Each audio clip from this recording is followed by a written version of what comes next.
and welcome to another demonstration video brought to you by Summit Hosting.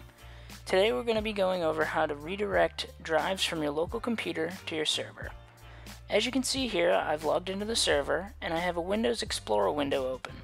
I don't currently see my local drive as mapped to the server, so in order to fix this, the first thing we're going to do is log off using the log off icon located on the desktop.